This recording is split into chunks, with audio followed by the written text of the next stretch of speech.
Hello everyone, welcome to Anubha study facts. आज हम बात कर रहे हैं कि लास्ट 20 डेज़ में हम सीटेट की तैयारी कैसे करें और क्या हम इन 20 दिन जो कि हमारे सीटेट के लिए वेरी क्रूशियल डेज़ हैं, तो क्या हम इसमें अपनी वर्ग 2 की तैयारी करें या फिर छोड़ दें। तो देखो गाइस, थोड़ा सा टाइम मैनेज करके चलना पड़ेगा। सीटेट और वर्ग 2 साथ साथ प्रिपरेशन करते रहिए, क्योंकि अगस्त टेंटेटिव मंथ है वर्ग 2 के लिए और सीटेट 7 जुलाई को हो जाएगा।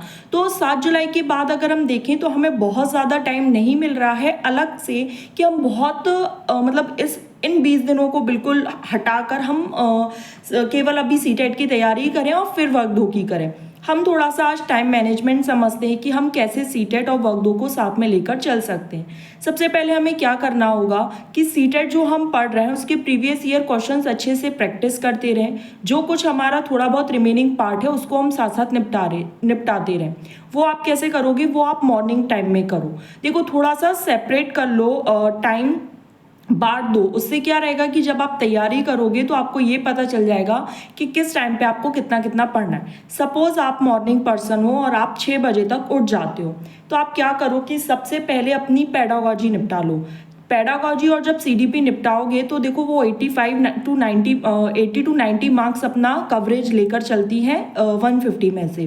तो जब आप इतना पार्ट अपना मॉर्निंग में निपटाओगे तो आपको एक बहुत पॉजिटिविटी आएगी। और ऐसा मैंने भी देखा है, सच में होता है कि जब हम अपने डे का कुछ प्रोडक्टिव पार्ट फर्स्ट जो हमारा स्लॉट्स होता है, जैसे आप जिस हिसाब से स्लॉट डिवाइड करते हो, तो जब अगर हम अपना फर्स्ट काम या पहला जो काम है अगर हम अपना स्लॉट में कंप्लीट कर लेते हैं तो वो हमारे लिए एक बहुत ज़्यादा एनर्जेटिक हो जाता है, बहुत ज़्यादा पॉजिटिविटी देता है कि अरे यार हमारा ये चीज़ हो गया है।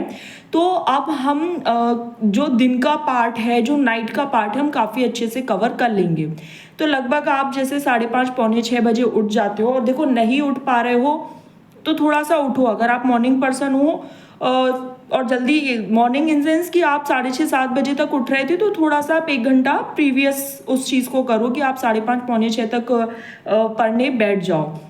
उसके बाद आप क्या करो कि लगभग 2 घंटे पूरा पेडागोजी सीडीपी जितना कुछ आपने पढ़ रखा है रोज के रोज रिवाइज करो। जब आप बार बार रिवाइज करोगे तो जो चीज़ आज आपको 1 घंटा रिवाइज करने में लग रही है, आप यकीन मानिए 7वें दिन आपको वही चीज़ केवल 15 से 20 मिनट लेगी, क्योंकि हमारा ब्रेन उस तरीके से ट्रेंड हो चुका होगा, वो बार बार उन चीज़ों से गो थ्रू हो रहा होता है, तो हमें चीज़ें जल्दी जल्दी लर्न होने लगती हैं। ठीक है, फिर उसके बाद आप क्या करेंगे, जैसे आपने 8 बजे तक ये सारी चीज़ें निपटा ली, फिर उसके बाद आप अपना शार ले सकते हैं, पूजा कर सकते हैं अगर आप करते हैं तो, ब्रेकफास्ट ले सकते हैं। जो कुछ भी आपको करना है विद इन आवर करना है, ऐसे नहीं कि मतलब बहुत ज़्यादा टाइम वेस्ट कर रहे हैं। ठीक है, 9 बजे से लेके आपको फिर अपना एक मॉक टेस्ट देना है। मॉक टेस्ट में आप क्या प्रीवियस ईयर क्वेश्चन पेपर देंगे, किस तरीके से देंगे, ओएमआर शीट साथ में रखेंगे, ओएमआर के साथ साथ अपना जो एक पेपर है उसको साथ में रखेंगे और बिल्कुल एक नेचुरल वे में देंगे। 9:30 से 12 आपका जो टाइम है सीटेट का, बिल्कुल एक नेचुरल वे में आप देंगे, बिल्कुल उठेंगे नहीं। वाटर बॉटल साथ में लेके बैठना, गर्मी बहुत है, और एग्जामिनेशन हॉल में भी जो ट्रांसपेरेंट बॉटल होती है ना, वो अलाउ कर देते हैं, तो आप वो लेके बैठेंगे। 12 बजे आप अपना एग्ज़ाम देके उठे, मतलब आपने अपना पेपर दिया, फिर 12 बजे आपने खाना खा लिया, थोड़ी बहुत देर, थोड़ी इन सेंस केवल 15 से 20 मिनट आपने मोबाइल चला लिया, उसके बाद आपने एक नैप ले ली। ठीक है, ये सारा काम आपको 12 से लेके 1:30 बजे तक में करना है। फिर 1:30 बजे के बाद जो 1:30 से लेके 2:30 बजे तक 1 घंटे में आपको जो OMR आपने फिल की होगी उसको आपको चेक करना है। जो क्वेश्चंस गलत हुए हैं उनका रीएनालिसिस करना है। देखो गाइज, जो सबसे बड़ी गलती हम करते हैं, हम बहुत से मॉक लगाते हैं, जो मैंने भी गलती की थी। देखो, सबसे होती है, जब हमारे पास कोई गाइडेंस नहीं होता है तो वो चीज़ें हमें नहीं पता रहती।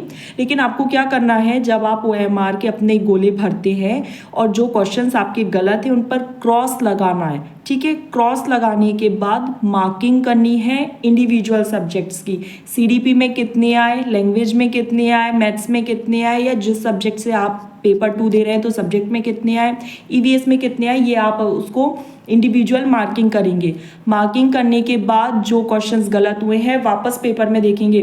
76 नंबर का क्वेश्चन गलत हुआ है तो 76 नंबर का क्वेश्चन क्या था, फिर एनालिसिस करेंगे। अच्छा ये इस टॉपिक से था, जहाँ से आपने पढ़ा होगा वहाँ पर जाओ, उस टॉपिक की वीडियो देखो, या आपने नोट्स बनाए तो अपने नोट्स में देखो, जहाँ से भी आप उस चीज़ को रिलेट कर रहे थे वो आप करो।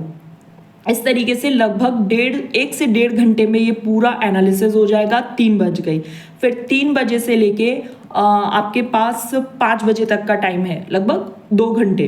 तो उस 2 घंटे में आप क्या करने वाले हैं, अगर आप पेपर 1 दे रहे हैं तो आप ईवीएस पढ़ो, क्योंकि आप पहले ही पेडागोजी और सीडीपी पढ़ चुके हो, तो आप ईवीएस पढ़ो, 3rd 4th 5th के एनसीईआरटी करो, प्रीवियस ईयर क्वेश्चन लगाओ, क्योंकि 3rd 4th 5th एनसीईआरटी के अलावा भी थोड़े बहुत क्वेश्चन जैसे अलग से पूछ लेते हैं तो उनको लगाओ, ठीक है। फिर उसके बाद पैसेज लगाओ कि पैसेज में कितना टाइम लग रहा है, इंग्लिश हिंदी के पैसेज या जो भी आपने लैंग्वेज ले रखी है। लगभग ये सारा काम आपका 5 बजे तक का हो गया।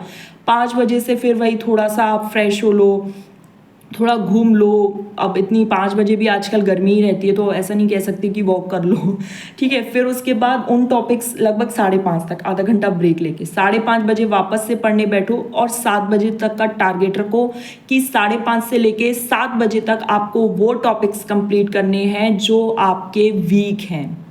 सबको अपनी स्ट्रेंथ अपनी वीकनेस हमको खुद को पता होती है, कोई दूसरा हमारी वीकनेस और स्ट्रेंथ बतानी नहीं आता। ये बात आप लोग को बिल्कुल खुद को ही गांठ बांधनी होगी। आप सोचें आपका फ्रेंड आ जाएगा, आपका कोई वेल विशर आ जाएगा जो एकदम से अब बता देगा या कोई मैजिक कर देगा, आपका सीटेट निकलवा देगा, तो देखो ऐसा नहीं है, मेहनत तो करनी ही पड़ेगी। आप सोचो यार मैम आप तो सीटेट में इतना पढ़ने के लिए कह रहे हो, मैंने तो इतना उसमें भी नहीं पढ़ा। तो देखो जिनको कम पढ़ के या जिनको जल्दी लर्न हो जाता है अच्छी बात है, लेकिन जो मेरी तरह नॉर्मल लोग हैं तो उनको तो थोड़ा टाइम लगता है पढ़ने में, इसलिए मैं इतना पढ़ने के लिए बोल रही हूँ। और अगर आप अभी पढ़ लेंगे तो आपकी वर्क 2 और सीटेट दोनों ही साथ के साथ निकल जाएंगे, ठीक है। फिर उसके बाद आपको सारे सब्जेक्ट्स में जितने जितने वीक पॉइंट्स हैं, जितने जितने वीक टॉपिक्स हैं, आपने एक जगह लिख रखे होंगे, मैंने आपको पहले ही बोला था, तो उनको पढ़ो। 1.5 घंटा है, 5:30 से 7 बार बार पढ़ते रहो, कुछ ना कुछ तो समझ आएगा, याद होगा ही होगा। 7 बजे से लेके 8 बजे तक अपना पूरा फ्री टाइम रखो जिसमें आप अपनी फैमिली को टाइम दोगे और खुद को टाइम दोगे और डिनर करोगे अपना। 8 बजे तक डिनर करके फ्री हो जाओ। 8 बजे से लेके 10 बजे तक 11 बजे तक जब तक आपको नींद नहीं आती, क्योंकि मॉर्निंग में आपको लगभग 5:30 पौने 6 पे उठ जाना है, तो लगभग आप 11 बजे तक आराम से पढ़ सकते हैं। 8 बजे से लेके 11 बजे तक अपना वर्ग 2 का सब्जेक्ट पढ़ो। सबसे इम्पॉर्टेंट है जब आप अपना सब्जेक्ट पढ़ते हो, देखो मेरे साथ तो बेसिकली ऐसे ही होता था कि जब भी मैं अपना सब्जेक्ट लेकर बैठती थी, चाहे कितनी थकान हो, चाहे कितनी नींद आ रही हो, वो पूरी बिल्कुल छूमंतर हो जाती थी तो अगर आप अपना सब्जेक्ट लेकर बैठ रहे हो 8 से 11, 10, 11 बजे तक, एक इतनी पॉजिटिविटी के साथ दिन एंड होगा कि आपको बढ़िया चैन से नींद आएगी, एक पॉजिटिविटी रहेगी। और जब आप इस रूटीन को अपने पूरे सीटेट तक फॉलो करेंगे, तब तक आप सोचिए आप कहाँ से कहाँ पहुँच चुके होंगे। एक बार आप इस चीज़ को फॉलो करो, अगर आपको अच्छा लगे तो अपने कमेंट्स अपना फीडबैक ज़रूर मुझे बताओ। फिर उसके बाद देखो शुरुआत हमने बहुत अच्छी करी, हमने अपनी पेडागोजी कंप्लीट कर ली, हमने अपना जो डे का लास्ट स्लॉट था वो बहुत अच्छा करा, जहां हमें सुकून मिला कि हाँ हमने वर्ग 2 का बहुत अच्छा कर लिया है। और जब इस तरीके से एक सुकून मिलता है या हम कुछ अच्छा करते हैं या कुछ पॉजिटिव रिस्पॉन्स करते हैं तो हमारे मन को भी अच्छा लगता है।